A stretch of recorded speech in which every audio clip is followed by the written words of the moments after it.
Gotcha.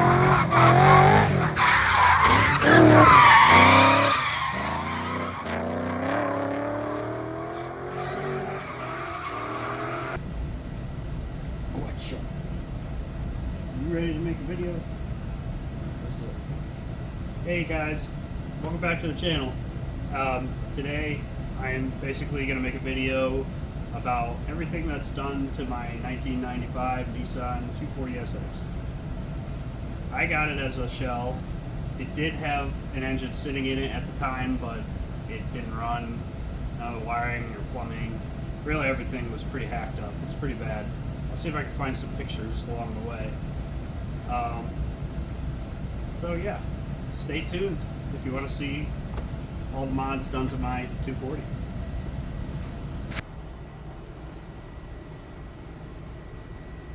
Thankful for my bend pack lift.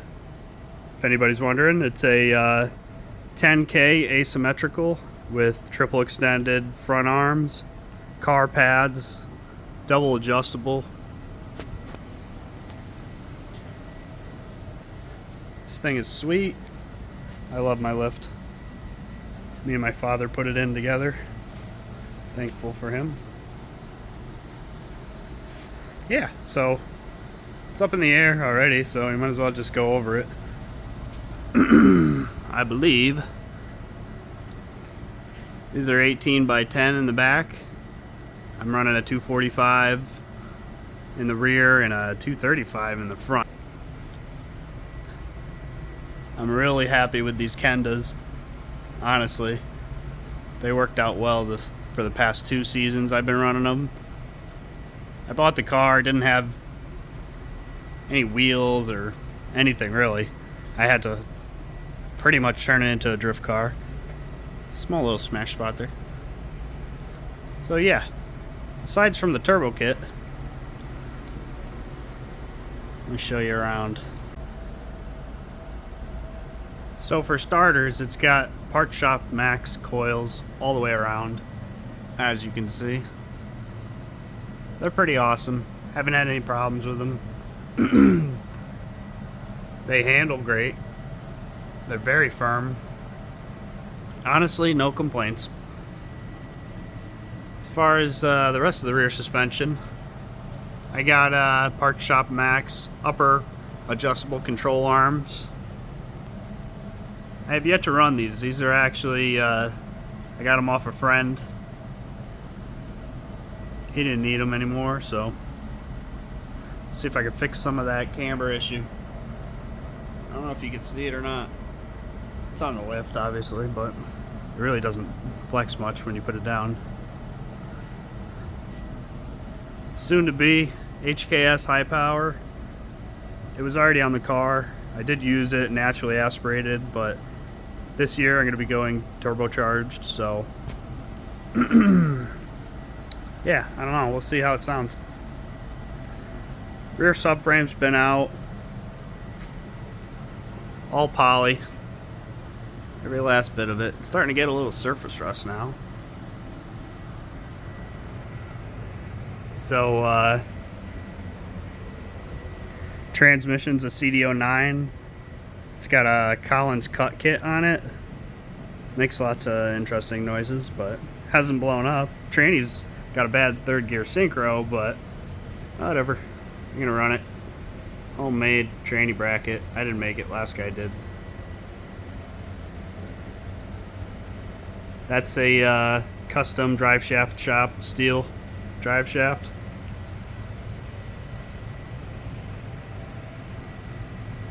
You can just barely see it, but rear diffs poly bushings as well. Stock axles for now. Stock lowers. What else we got here? I could show you guys. Currently, I'm trying to reuse the fuel lines. These are the hard lines. You're gonna run them up the center of the bell housing. See how that works.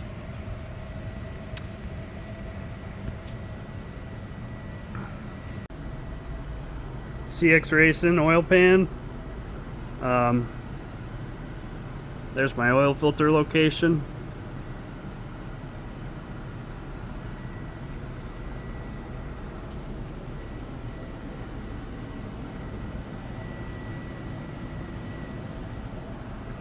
Got a GK Tech bolt-on angle kit.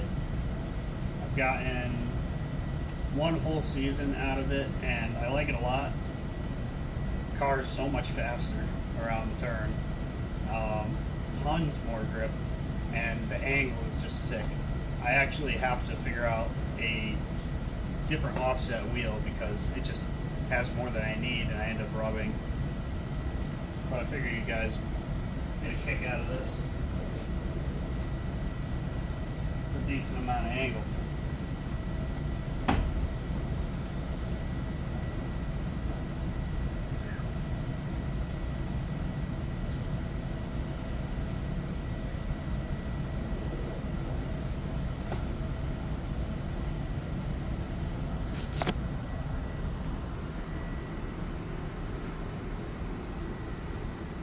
All right, let's keep going. So the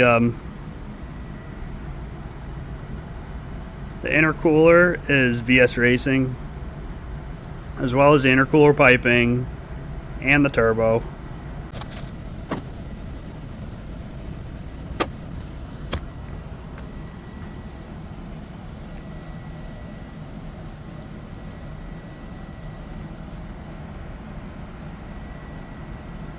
So a lot of you guys probably get a pretty good kick out of this, but I actually painted this whole car right in this garage. It's got heat, so that helped a lot, but yeah, it looks terrible because it's so dirty. There's a good shot. The buff job didn't come out the greatest, but it looks really good in the sun.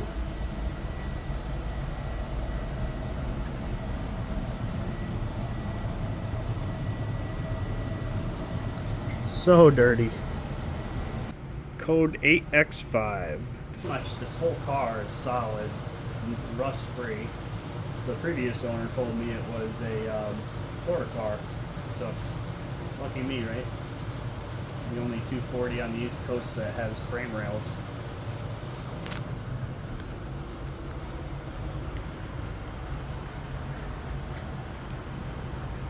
And in case you're wondering, I'm gonna paint the trunk, I'm gonna paint the hood. I just haven't gotten there yet.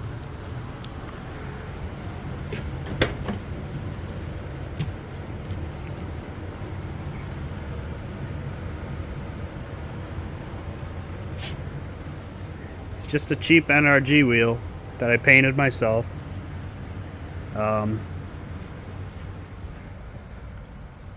Got a switch panel that I built. It's push to start, battery cut off right here, oil pressure gauge. It's all taken apart. I'm working on the shifter, but my wideband's up here. NRG Prisma. Pretty comfortable seat, honestly. Sparkly as hell too. Here's something you guys might find cool. My e-brake is hydraulic, but it's not your typical drift car. It's a hidden hydraulic, and right now obviously you can see it, but usually I have a whole center console over it. It looks stock and it works very well. Just plumbed it in. Don't mind the hole in the floor.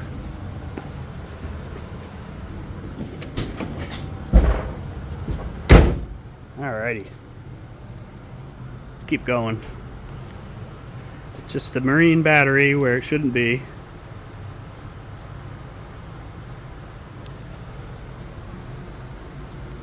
It's got a Walbro 255 liters per hour pump in it. Should be enough fuel for a couple ponies. Hopefully it's a good runner this year. We'll find out.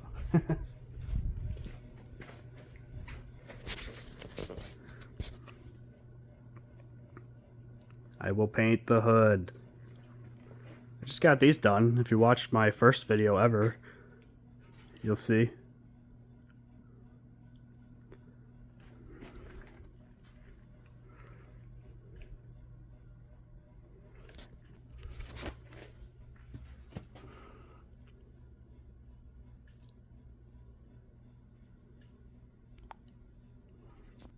You guys are probably wondering what's done to the engine. It's a stock 5.3, stock bottom end at least. It's got MLS head gaskets, China head studs, Morel lifters with chromoly push rods now. The valve springs are BTR 660 platinum springs. 1 season on them. They've been holding up pretty well, so I'm happy for that. It's got a Melling high pressure, low volume oil pump on it. The last engine I had for the first 2 seasons ran great. It was a very novice getting into the sport swap, and I basically used the engine that came with the car, and I got 2 good seasons out of it. I can't complain. And then it spun a rod bearing. I kept bouncing off limiter. What do you expect? I get what I deserve.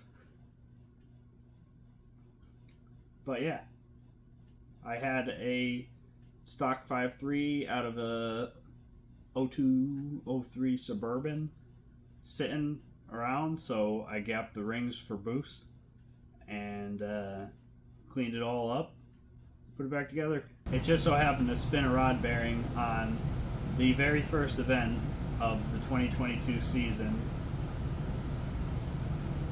and I immediately tore it apart and just got parts coming as fast as I could to get this new engine back together.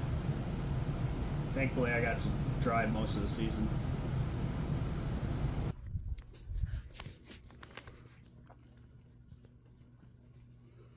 It looks like a mess right now, but that's because I'm just switching things around, and all the loose wires will soon have a home.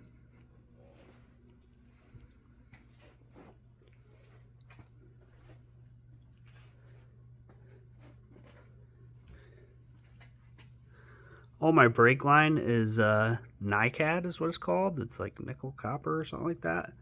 But it bends real easy, but it's got a high enough pressure rating for brake line use, and I've had great luck with it. No leaks.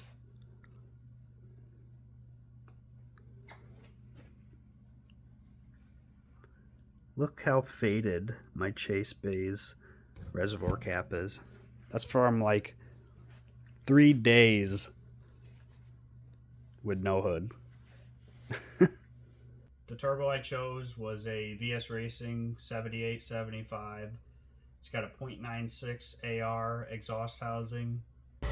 I pretty much bought everything off VS Racing that they had to sell.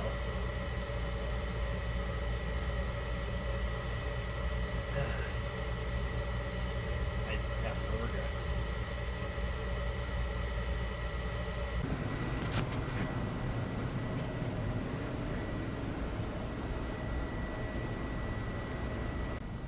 This thing looks gross, but it works like a charm, to be honest with you.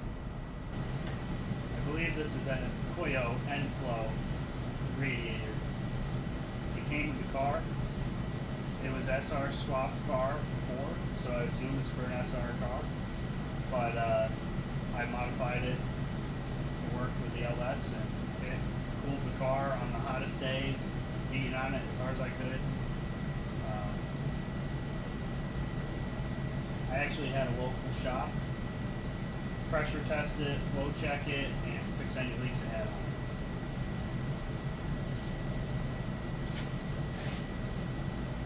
On the other side of it are Flexolite fans. I don't know what quality fan they are, but they flow enough CFM to cool the car down fairly quick. So I have no complaints there. They both work excellent, actually. As you can see, I did a little bit of demolition. Now the radiator sits farther forward. It works out well. That is my new downpipe for that big old muffler.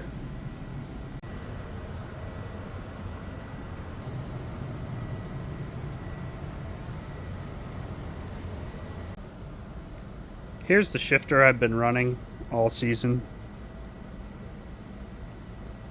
This is just the shifter and half of the base. I'll post a picture of the actual base that attaches to the transmission.